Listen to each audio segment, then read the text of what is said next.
अस्सलाम वालेकुम everyone, welcome to another vlog. उम्मीद करता हूँ आप सब ठीक ठाक होंगे, खैर खैरियत से होंगे। ईद की तैयारियां हो रही होंगी। ईद की वीडियोस कुछ मैं देख रहा था, बकरे बहुत महंगे हुए हैं। आज का व्लॉग स्टार्ट करते हैं। आज हम चलेंगे राइड करने, कॉफ़ी पीने जाएंगे। आज गर्मी बहुत है और लॉन्ग राइड करने का कहीं दिल भी नहीं है। तो चलें आज आपको चाइना की कॉफ़ी शॉप दिखाते हैं। और आज बात करेंगे हम चाइना में बिज़नेस के हवाले से कि चाइना में आप कैसे सेटल इन हो सकते हैं, क्या बिजनेसेस कर सकते हैं। वैसे तो बहुत सारे पाकिस्तानी हमारी कम्युनिटी यहाँ पे बिज़नेस करती है ऑलरेडी काफ़ी अरसे से। किसी दौर के अंदर मैं पेशावर के पठानों से मिला था जहाज़ के अंदर। ये 2012 की बात है, जब 2012 की बात है।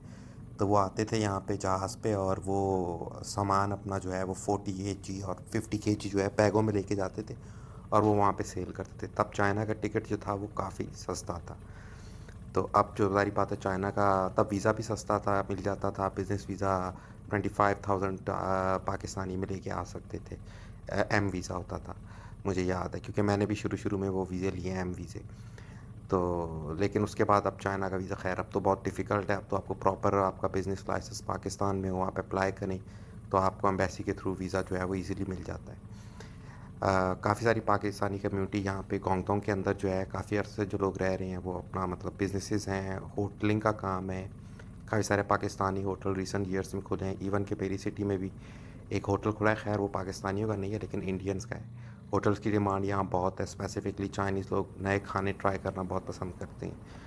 उसके अलावा पाकिस्तानी यहाँ पे व्लॉगिंग करते हैं चाइनीज़ टिकटॉक के ऊपर। उसके अलावा बहुत सारे ऐसे बिजनेसेस हैं जो इंटरनेशनल ट्रेड से रिलेटेड हैं, जिसमें आप सोर्सिंग करते हो चाइना से और आप मिडल ईस्ट को और जो है दूसरी कंट्रीज़ को भेजते हो। जैसे जो बिज़नेस मैं भी करता हूँ, जिसमें हम सोर्सिंग यहाँ की फैक्ट्री से करते हैं और मिडल ईस्ट हो गया, यूरोप हो गया, नॉर्थ अमेरिका हो गया, इनको जो है वो गुड्स प्रोवाइड करते हैं ऑन डिमांड। उसके अलावा यहाँ पे जॉब्स काफ़ी सारी हैं, अगर आप करना चाहें तो यहाँ पे जॉब्स वगैरह मिल जाती हैं। हर तरह की फ़ील्ड में तो खैर अलाउड नहीं है, आपको चाइनीज़ आनी बहुत ज़रूरी है। लेकिन अगर आपको चाइनीज़ नहीं आती है तो खैर आप तब भी यहाँ पे रह सकते हो, जैसे कि मैं यहाँ पे इतने अरसे से रह रहा हूँ। आप इंग्लिश बोलो, चाइनीज़ सीख लो तो प्लस पॉइंट है। अगर आप इंग्लिश भी बोलो तो आप चल जाते हो। जॉब्स में आपके पास मुख्तलिफ जॉब्स आ जाती हैं। एंकर्स की जॉब हैं, लाइव स्ट्रीमिंग के ऊपर आपने चीज़ें बेचनी होती हैं। उसके अलावा टीचिंग से रिलेटेड जॉब है, यहाँ पे इंग्लिश टीचिंग हो गई। उसके अलावा आर्ट्स टीचर हो गए, साइंस टीचर हो गए। आजकल तो बहुत ज़्यादा जो है वो फॉरेनर्स आ रहे हैं, क्योंकि कोविड की वजह से बहुत सारे फॉरेनर चाइना छोड़ के चले गए थे। काफ़ी अरसे से जो है वो चाइना की पॉलिसी जो है वो काफ़ी स्ट्रिक्ट हो गई थी कोविड के बाद, और इन्होंने रिस्ट्रिक्शन भी लगा दी थी कुछ कंट्रीज़ के ऊपर कि वो नहीं आ सकते। और अब क्योंकि फुली इन्होंने लिफ्ट कर दिया है, अब तो इन्होंने ऑन अराइवल वीज़ाज़ भी जो हैं वो काफ़ी सारी ए प्लस कंट्रीज़ को जो है वो अलाउड कर दी हैं। खैर पाकिस्तान को अलाउड नहीं है। पाकिस्तानियों को वीज़ा फ्री है चाइना का, नो डाउट। विज़िट वीज़ा भी मेरे ख़्याल से आपको फ्री है। वो आप एजेंट्स को जो फ़ीस देते हो वो एक अलहदा होती है, लेकिन वीज़ा की कोई फ़ीस नहीं है। On the other hand Chinese के लिए पाकिस्तान अगर वो जाएँ तो उनके लिए जो है वो वीज़ा है। क्योंकि मेरे कई सारे दोस्त जो हैं उन्होंने पाकिस्तान ट्रैवल किया है, तो उनके लिए है कि 30 डेज़ का वीज़ा आपको $100 पाकिस्तान के अंदर जो है वो आपको मिलता है, आपको पाकिस्तानी एम्बेसी जो है वो देती है। बिज़नेसेस, खैर इस साल तो नया बिज़नेस चाइना में स्टार्ट करना जो है वो ठीक नहीं है, क्योंकि इनकी इकॉनमी रिसेशन में चल रही है।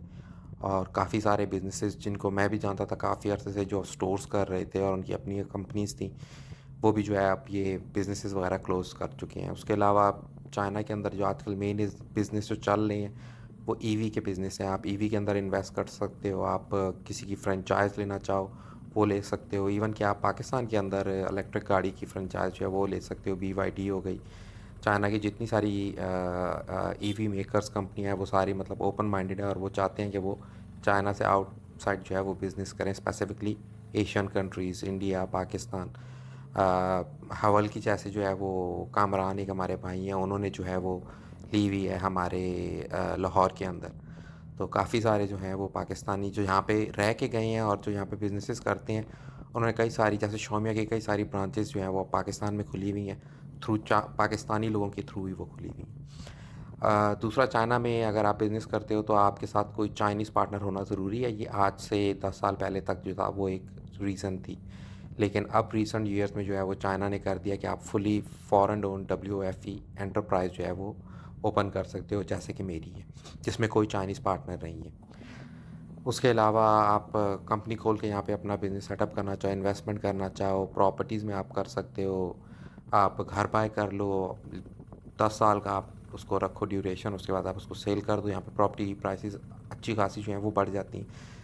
लेकिन रीसेंट ईयर्स में जो ये कोविड का एरिया टाइम था 2001 टू 2024 अब तक, इस टाइम के अंदर किसी भी चीज़ में इन्वेस्टमेंट करना जो है वो बिल्कुल ही फ़जूल है।